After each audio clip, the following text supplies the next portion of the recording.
ముందుగా మీ అందరికీ సంక్రాంతి శుభాకాంక్షలు. సంక్రాంతి అంటేనే ఆకాశం నిండా రంగురంగుల గాలిపటాలు, పక్షుల కిలకిల రావాలు. ఈ ఆనందం వెనుక ఒక విషాదకరమైన కోణం దాగి ఉంది. ప్రతి ఏటా గాలిపటాల పండుగ వేళ ఎన్నో ప్రమాదాలు జరుగుతున్నాయి. ఈ రోజుల్లో చైనా మాంజా ప్రమాదకరంగా మారింది. ఇది అస్సలు తెగదు.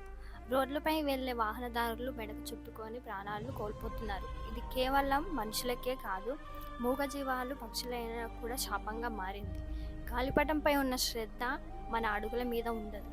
గాలిపటం తెగిపోయినప్పుడు దానికోసం పరిగెత్తుతూ డాబాపై నుంచి కిందికి పడిపోవడం, బిల్డింగ్ అంచులు లేని దాని నుంచి కిందికి పడిపోవడం అలాంటివి జరుగుతున్నాయి.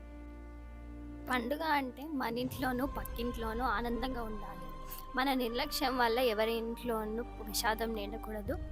ప్రాణం కంటే పతంగి ముఖ్యం కాదు అన్న విషయాన్ని గుర్తుంచుకుందాం.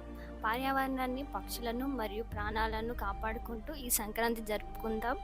ధన్యవాదాలు.